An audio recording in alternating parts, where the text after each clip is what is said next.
क्योंकि उसका बाप ही सैफ अली खान है, तो उसको सैफ अली खान मिला, भाई तुझे सैफ पंचर छाप मिलेगा, क्योंकि बॉलीवुड और रियल लाइफ ये दो अलग चीज है। पर हमारी बेटियां ये समझती नहीं। तो 13-14 साल की बच्ची के दिमाग में ये कि अगर प्यार करना है तो मुसलमान से करो, मैं इतिहास में छप जाऊंगी, मेरी तो लव स्टोरी बन जाएगी। फिर वो अलग बात है, वो 35 टुकड़ों में आती है। दूसरी बात ये कि 25 साल की लड़कियों को ये बिगाड़ रहे हैं। 25 से 35 साल की शादीशुदा महिलाओं को बिगाड़ने का काम एकता कपूर जैसी महिलाएं अपनी टीवी सीरियल के माध्यम से करती है।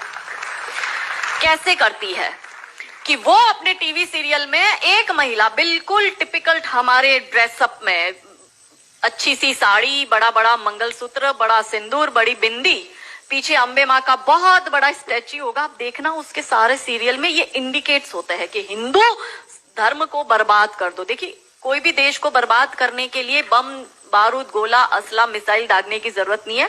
आप उस देश की सांस्कृतिक व्यवस्था, शैक्षणिक व्यवस्था और पारिवारिक व्यवस्था को खत्म कर दो, वो देश अपने आप खत्म हो जाएगा। यही षड्यंत्र चल रहा है। तो इस देश में महिलाओं और बेटियों के दिमाग को खराब कर दो, क्योंकि हम परिवार व्यवस्था में समझते हैं। तो जो बेटी हमारी आज हमारे घर की बेटी, वो किसी के घर की बहू बनेगी और वो दो परिवारों को जोड़ती है, तो उन परिवारों को बर्बाद करने का षड्यंत्र चल रहा है। तो होता क्या है, दिखाएंगे क्या सीरियल में? प्यार एक से करेगी, शादी दूसरे से करेगी, फिर जीवन में कोई तीसरा आएगा, दूसरा मर जाएगा, फिर चौथा पसंद आएगा, फिर दूसरा जो मर गया वो जिंदा हो जाएगा, फिर कंफ्यूज हो जाएगी चौथे के साथ जाओ कि दूसरे के साथ जाओ।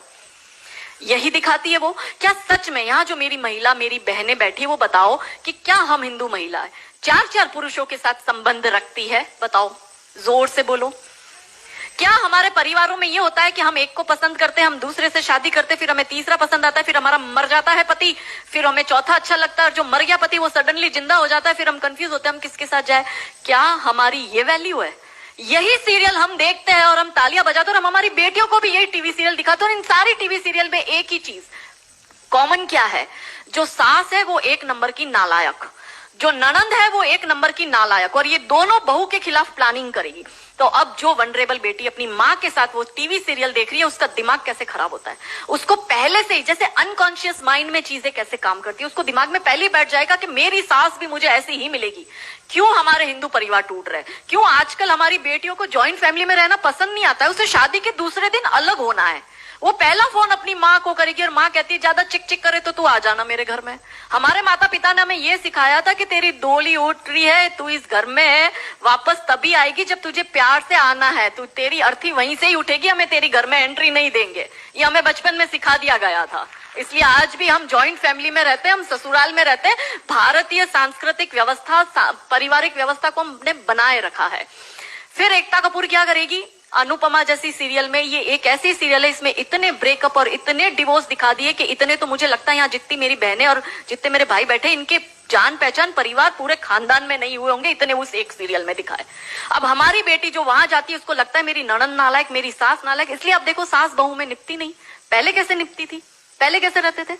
और तीसरा जो मैंने कहा OTT, 35 से 45 वर्ष तक की महिला जो कि वर्किंग विमेन है, जो जॉब करती है, उस महिला को कैसे दिमाग खराब करना है फेमिनिज्म के नाम पर। यदि आप नौकरी कर रही है तो आपको परिवार नहीं चाहिए, आपको पति नहीं चाहिए, आपको सास ससुर नहीं चाहिए, वो सब आपके पैर की जूती, क्योंकि आप वर्किंग विमेन है। आप नौकरी कर रही है और एक हाथ में दारू का ग्लास, दूसरे हाथ से सिगरेट फूको, अंग्रेजी में बड़ी बड़ी गालियां बको और आप अपने आप को फेमिनिस्ट कहो। क्या ये फेमिनिज्म है? ये फिल्म क्यों नहीं बनाते नायिका देवी पर, दुर्गावती पर, रानी कमलावती पर, रानी चिन्नमा पर, रानी अब्बका पर, रानी लक्ष्मीबाई पर? ये ऐसी फिल्म क्यों बनाते हैं? ये बनाए रानी नायिका देवी पर फिल्म के जिसने मोहम्मद गौरी को नपुंसक बनाकर गुजरात से मार के भगाया था और वो 13 साल तक वापस भारत में नहीं आया था। ये इसलिए नहीं बनाएंगे क्योंकि भारत की बेटी को करीना खान बनाकर उसकी कोख से तैमूर और जहांगीर पैदा करवाने हैं। बहुत बढ़िया, बहुत बढ़िया। ये नहीं चाहते कि हमारे देश की बेटी दुर्गा